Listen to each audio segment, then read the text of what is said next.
Hello everyone. तो आज की इस वीडियो में हम लोग जो है बिहार पॉलिटेक्निक या झारखंड पॉलिटेक्निक या जितने भी स्टेट बोर्ड जो है पॉलिटेक्निक का एग्ज़ाम जो है कंडक्ट करते हैं तो उसका हम लोग सिलेबस को देखेंगे और फ्री ऑफ कॉस्ट विदाउट आपका एक कॉस्ट का हम लोग जो है आपको फ्री ऑफ कॉस्ट तैयारी करवाने वाले हैं।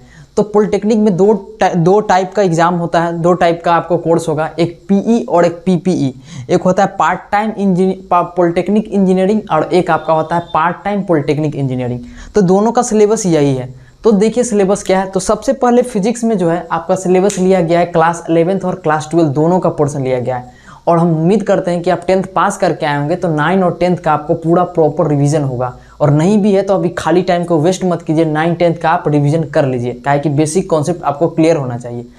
तो देखिए क्या है, फिजिक्स में आपका 11th का टॉपिक्स और 12th का टॉपिक्स लिया गया है। तो यूनिट एंड डायमेंशन है जो कि बहुत ही बेसिक चैप्टर है। Unit and dimension, scales and measurement, ये सब छोटा छोटा यूनिट है बेसिक।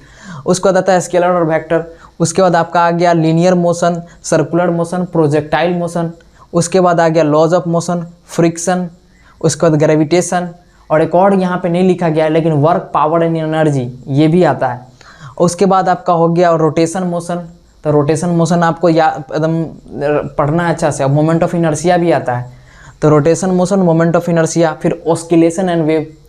और ये इतना का जो भी तक जो टॉपिक बोले वो सब 11th का टॉपिक है। यहाँ देख रहे हैं यूनिट एंड डायमेंशन से लेके आपको यहाँ तक 7th 8 पोर्शन तक आपका 11th का टॉपिक हो गया। 12th का टॉपिक आपका आएगा इलेक्ट्रोस्टैटिक्स और current, electricity and magnetism, modern physics. उसके बाद आपका हो गया फिजिकल वर्ल्ड एंड मेजरमेंट, ये तो आपका चला गया बेसिक कॉन्सेप्ट में। फिर आपका कम्युनिकेशन सिस्टम, इलेक्ट्रॉनिक डिवाइसेस और एक और ऑप्टिक्स में आपका रे ऑप्टिक्स और वेव ऑप्टिक्स, तो दोनों आएगा। तो रे ऑप्टिक्स मतलब लाइट, जो अपना 9th में 10th में लाइट पढ़े होंगे वो लाइट। तो ये सब आपका फिजिक्स का पोर्शन हो गया।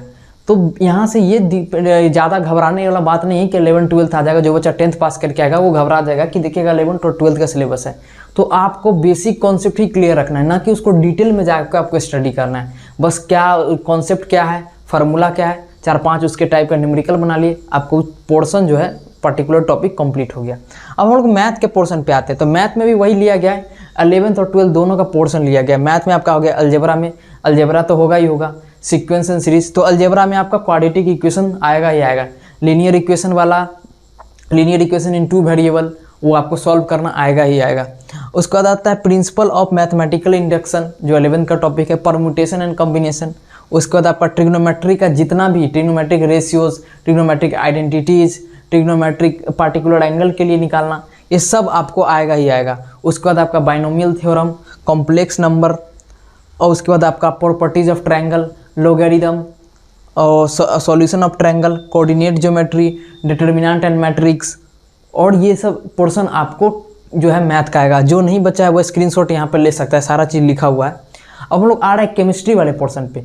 तो केमिस्ट्री वाले पोर्शन में है, सबसे पहले तो आपको बेसिक कॉन्सेप्ट पता होना चाहिए। एलिमेंट क्या होता है, कंपाउंड क्या होता है, मिक्सचर क्या होता है, होमोजेनियस मिक्सचर क्या होता है, हेट्रोजेनियस मिक्सचर क्या होता है, और मोल कॉन्सेप्ट क्या होता है, basic concept of mole concept वगैरह सब चीज़ आपको पता होना चाहिए। तो ये सब पोर्शन आ जाता है बेसिक कॉन्सेप्ट ऑफ केमिस्ट्री में। दूसरा आपका आता है स्ट्रक्चर ऑफ एटम। तीसरा आपका हो गया पीरियोडिक क्लासिफिकेशन ऑफ एलिमेंट। तो हम जो है पीरियोडिक क्लासिफिकेशन ऑफ एलिमेंट में कैसे पार्टिकुलर ग्रुप को एलिमेंट को याद करने का ट्रिक्स भी हम डाल दिए हैं, तो उसको जाके देख लीजिएगा, डिस्क्रिप्शन में हम लिंक डाल देंगे। उसके बाद जो आपका आता है केमिकल बॉन्डिंग, मॉलिक्यूलर स्ट्रक्चर, ये सब भी आपको ध्यान में रखना है। उसके बाद state of matter, states of matter में आपके अगर सॉलिड, लिक्विड, गैस तीनों के बारे में पढ़ना है। जैसे एवोगाड्रो लॉ क्या होता है, ये सब आपको बॉयल्स लॉ क्या होता है, इस सब को आपको एकदम पढ़ना है स्टेट्स ऑफ मैटर में। उसके बाद आता है थर्मोडाइनमिक्स, थर्मोडाइनमिक्स का आपका हो गया इक्विलिब्रियम। ये सब बहुत ही इंपॉर्टेंट कॉन्सेप्ट है और इम्पोर्टेंट चैप्टर भी है। उसके बाद रिडॉक्स रिएक्शन, रिडॉक्स रिएक्शन आपका 9 10th वाला नहीं, 11th वाला पोर्शन वाला रिडॉक्स रिएक्शन आना चाहिए, तो वो हम करवाएंगे ही करवाएंगे। उसके बाद आपका आ जाता है हाइड्रोजन, उसका general introduction of P element के बारे में। उसके बाद आपका DNF ब्लॉक एलिमेंट के बारे में, ये सब चैप्टर ही है पार्टिकुलर। उसके बाद सॉलिड आप 12th का पोर्शन में आपका आ जाएगा केमिकल काइनेटिक्स, उसके बाद सॉल्यूशन, उसके बाद solid state, electrochemistry, surface chemistry, some basic concept of organic chemistry में IUPAC नेम लिखने आना चाहिए सबका। उसके बाद जो है आपका आता है organic chemistry containing nitrogen compound.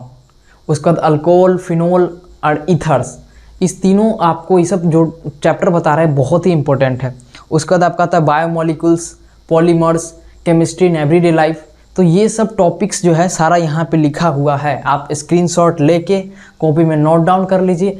कल से आपको प्रॉपर जो है, अभी तो मैं पटना में ऐसे ऑफलाइन पढ़ाता हूँ, तो टाइम निकाल के आपको प्रॉपर, या तो लाइव क्लास होगा तो लाइव क्लास हम लोग लेंगे, और नहीं तो हम लोग जो है आसानी से रिकॉर्डेड वीडियो के फॉर्मेट में इसको देखेंगे।